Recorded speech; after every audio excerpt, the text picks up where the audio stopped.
Assalamualaikum warahmatullahi wabarakatuh dan salam sejahtera. Saya Encik Muhammad Firdaus Mustaqim bin Yahya daripada Politeknik Kuching, Sarawak. Tajuk kajian saya, penggunaan alat bantu mengajar bagi kursus DUG 323 Green Technology Compliance. Kajian dilakukan di Politeknik Kuching, Sarawak. Kajian ini mengkaji tentang penggunaan alat bantu mengajar dalam bentuk model replika yang digunakan untuk membantu para pelajar memahami jenis-jenis teknologi hijau yang berasaskan sumber yang boleh diperbaharui yang ada di dalam kursus DUG 323 Green Technology Compliance.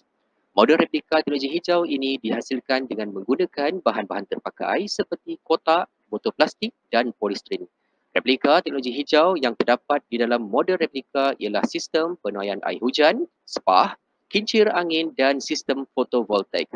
Model replika ini juga menyediakan kod QR yang menyambungkan kepada video berkenaan teknologi hijau tersebut. Selain itu, terdapat juga kod QR yang menyambungkan kepada borang soal selidik bagi mengkaji keberkesanan model replika ini dalam pengajaran dan pembelajaran. Kita beralih kepada pernyataan masalah. Terdapat 3 pernyataan masalah untuk kajian ini. Yang pertama, pelajar kurang jelas dan faham tentang teknologi hijau. Ini kerana penggunaan teknologi hijau seperti solar panel hanya ada di beberapa tempat sahaja kerana kosnya yang agak mahal. Selain itu, amalan pematuhan hijau di kalangan pelajar masih dalam fasa permulaan dan kecenderungan mereka untuk mencari maklumat tentang teknologi hijau masih belum lagi merangsangkan. Yang kedua, pelajar tidak dapat mengembangkan idea yang lebih kreatif. Dengan hanya pembelajaran sahala, pelajar hanya dapat mendengar dan melihat gambar sekiranya ada disertakan di dalam nota. Dengan penggunaan model replika, ianya boleh menimbulkan minat pelajar dan sekaligus menggalakkan mereka untuk menghasilkan sesuatu yang lebih menarik. Dan yang ketiga, mengganggu kesedaran generasi muda untuk menjaga alam sekitar. Sekiranya para pelajar hanya menerima pembelajaran sahaja secara berterusan, ianya hanyalah terhenti sekadar pembelajaran di dalam kelas sahaja. Dengan adanya model replika seperti ini, komunikasi dua hala akan berlaku bagi menerangkan setiap model. Selain itu, model replika teknologi hijau ini dihasilkan menggunakan bahan terpakai. Ini mampu memberi kesedaran bahawa bahan terpakai boleh digunakan semula untuk sesuatu yang lebih bermanfaat. Kita beralih kepada objektif kajian. Yang pertama, membantu pelajar untuk memahami lebih jelas tentang teknologi hijau. Yang kedua, membantu pelajar menjana idea untuk menghasilkan model yang berasaskan bahan terpakai. Dan yang ketiga, meningkatkan kesedaran generasi muda dalam menjaga alam sekitar. Metodologi bagi kajian ini. Kajian ini menggunakan kaedah kuantitatif iaitu melalui edaran borang soal selidik kepada responden. Pengedaran borang soal selidik dilakukan di Politeknik Kuching, Sarawak iaitu pelajar yang mengambil kursus DUG 323 Green Technology Compliance Sesi 1 2023/2024.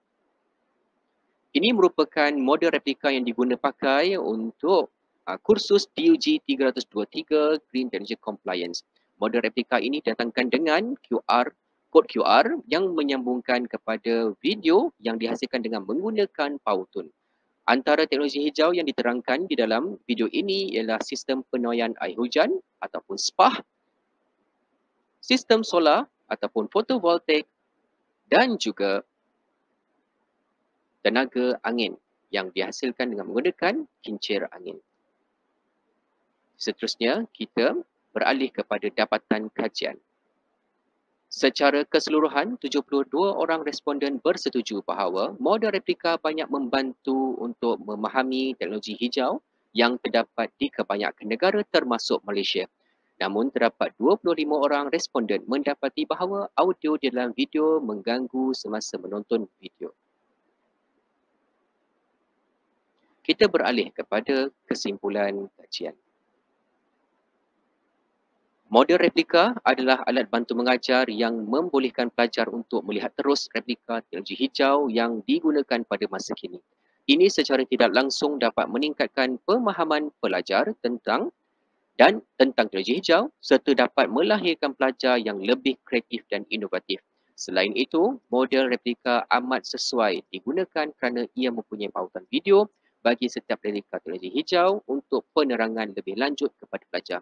Secara keseluruhannya, secara tidak langsung model replika dapat memberi kesedaran kepada pelajar tentang pemeliharaan dan pemuliharaan alam sekitar.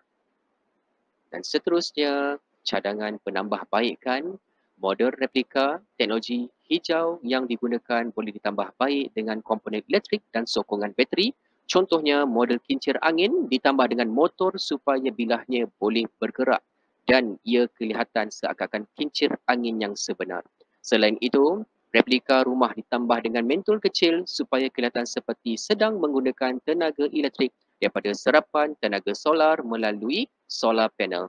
Penggunaan aplikasi telefon pintar, mobile apps juga boleh diwujudkan bagi memudahkan pengguna mendapatkan maklumat berkenaan penghasilan model replika teknologi hijau ini. Sekian daripada saya. Terima kasih. Assalamualaikum warahmatullahi wabarakatuh.